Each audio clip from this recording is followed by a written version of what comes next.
आजकल बैकलिंक में do follow और नो फॉलो का कॉन्सेप्ट बहुत ज्यादा है, और जो भी वेबसाइट ओनर, ब्लॉग ओनर होते हैं, जो ब्लॉगर होते हैं, उसकी कोशिश होती है कि उसके ब्लॉग पे ज्यादा से ज्यादा डू फॉलो लिंक हो। क्यों, पहले समझ लेते हैं कि डू फॉलो लिंक इतना ज्यादा क्यों जरूरी है। दोस्तों, आपको भी मालूम है कि अगर ब्लॉग से ज्यादा पैसा कमाना है, ज्यादा अर्निंग करना है, तो आपके ब्लॉग पे ट्रैफिक ज्यादा होना चाहिए, और ट्रैफिक ज्यादा होने के लिए एसईओ में जो है मतलब कि अच्छे से परफॉर्म होना चाहिए, मतलब गूगल में रैंकिंग अच्छा होना है। गूगल में रैंकिंग अच्छा करने के लिए अपने ब्लॉग पोस्ट का या डोमेन का या वेबसाइट का जो है एसईओ फैक्टर जो है सब मजबूत रखना चाहिए। और जब एसईओ की बात आती है तो यहीं पे आ जाती है डोमेन अथॉरिटी की बात आ जाती है।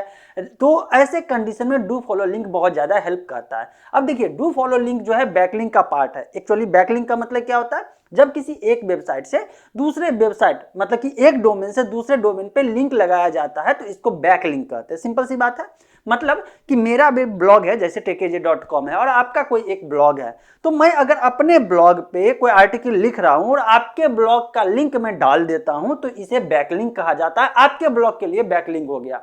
तो ऐसे कंडीशन में जब बैकलिंक होता है तो इसको दो भाग में डिवाइड कर दिया गया है, एक डू फॉलो लिंक और एक होता है नो फॉलो लिंक। तो ऐसे कंडीशन में सबसे बेहतर कौन है आपके ब्लॉग के लिए, रैंकिंग के लिए, डोमेन अथॉरिटी के लिए, तो वो है डू फॉलो लिंक। यही रीजन है कि सारे ब्लॉगर का जो है सबसे ज्यादा फोकस रहता है कि उसको जो बैकलिंक मिले वो डू फॉलो लिंक मिले।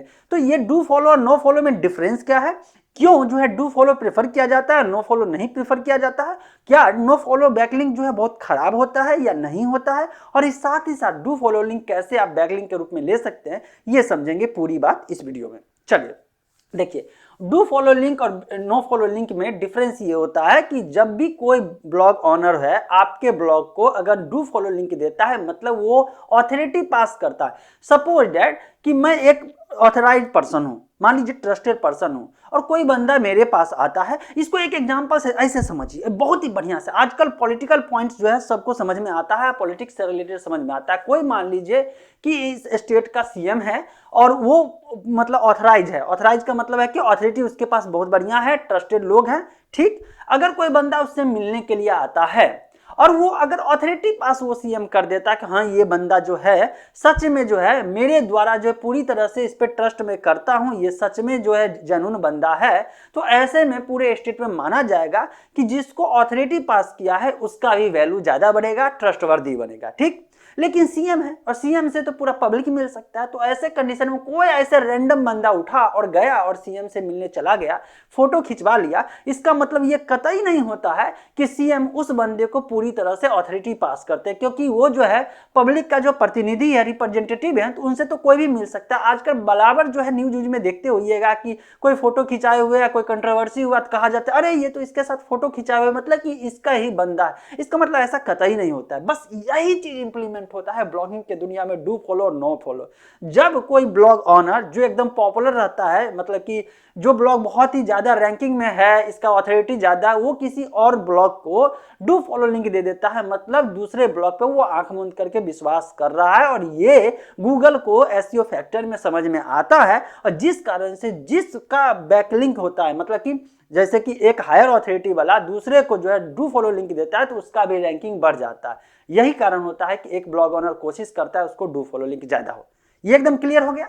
अब बात करते हैं नो फॉलो। जब नो फॉलो लिंक होता है तो क्या ये खराब होता है? फिर नो फॉलो लिंक का क्या मतलब कि एग्जिस्टेंस क्या हो जाएगा, क्यों लोग नो फॉलो लिंक देता है? देखिए, अब मान लीजिए कि मेरा एक ब्लॉग है, ठीक है, और मैं कोई अफिलिएट प्रोग्राम रन कर रहा हूं। मैं उस वेबसाइट को, जो अफिलिएट प्रोग्राम है, उसके लिंक को मैं अथॉरिटी नहीं देना चाहता हूं, ठीक है। लेकिन मान लीजिए कि कोई स्पॉन्सर्ड पोस्ट हो गया, कोई पैसा लेके पोस्ट डालने की बात होगी, तो स्पॉन्सर्ड पोस्ट के लिए ब्रांड के साथ कोलैब करने के बाद जो है मैं उसको डू फॉलो लिंक क्यों दूंगा? सिंपल सी बात है। तो ऐसे कंडीशन में, क्योंकि वो ब्रांड कोलैब कर रहा है, एडवर्टाइजमेंट के लिए कोलैब, क्या पता कल के डेट में वो कुछ ऐसा कर दे, तो ऐसे कंडीशन में जो है उसको ज्यादातर नो फॉलो लिंक दिया जाता है। खासकर लोग एफिलिएट मार्केटिंग में या ऐसे वेबसाइट का लिंक डालना चाहते हैं जिस पे पूरी तरह से जो है 100% ट्रस्ट नहीं करते, लेकिन हाँ मानते हैं कि ये कंटेंट, इसका ये कोई आर्टिकल कुछ अच्छा लगा तो वहां पे वो लिंक पेस्ट कर दे, तो ऐसे कंडीशन में नो फॉलो लिंक दिया जाता है। अब सवाल ये आता है क्या do follow no follow link में से जो नो फॉलो है क्या खराब होता है? तो नहीं, खराब नहीं होता है। नो फॉलो लिंक जो एग्जिस्ट ज्यादातर इस पॉपुलर हुआ था कि लोग जब लिंक बनाने, बैकलिंक बनाने की बात आई थी, तो शुरुआत में लोग ना जाते थे, दूसरे ब्लॉग पे कमेंट करते थे और अपना जो है मतलब कि डोमेन का जो है वहाँ पे लिंक भी रख देते थे, इससे उनको बैकलिंक मिलता था और ऐसे में जो है स्पैम करना शुरू कर दिए थे। लेकिन अब ऑटोमेटिकली जब कमेंट में कोई लिंक डाला जाता है तो वो नो फॉलो लिंक होता है, इससे अथॉरिटी पास नहीं होता है। लेकिन जो नो फॉलो लिंक होता है वो खराब कहीं से भी नहीं होता है। चलिए, अब इतना हो गया। अब मैंने आपको बोला कि अगर आप डू फॉलो लिंक बनाना चाहते हैं तो फिर डू फॉलो लिंक कैसे बनाएंगे अपने ब्लॉग के लिए। देखिए दोस्तों, मैं इससे पहले भी वीडियो बनाया हूं, बैकलिंक वाला बताया हूं, उसमें मैंने आपको बताया है या तो आप ऐसा आर्टिकल लिखिए इतना पॉपुलर हो जाए कि ऐसे कंडीशन में लोग खुद ही भर भर के आपके मतलब ब्लॉग पोस्ट होता है, ऑथोरिटी पोस्ट होता है, उसके लिए वो बैकलिंक बनाना शुरू कर देगा।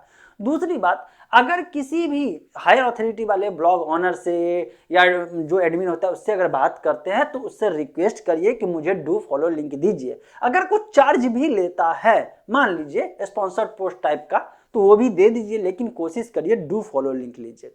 दोस्तों, एसईओ ऑडिट करना आज की डेट में बहुत जरूरी है। एसईओ ऑडिट से रिलेटेड अगर कोई क्वेरी है, सवाल है, क्वेश्चन है तो बिंदास आप नीचे कमेंट में लिखिए। मैं कोशिश करूंगा आपको सर्च इंजन ऑप्टिमाइजेशन से रिलेटेड एक एक पॉइंट को बेसिक से लेकर के एडवांस तक मैं कवर करूं, वो भी कंप्लीटली फ्री।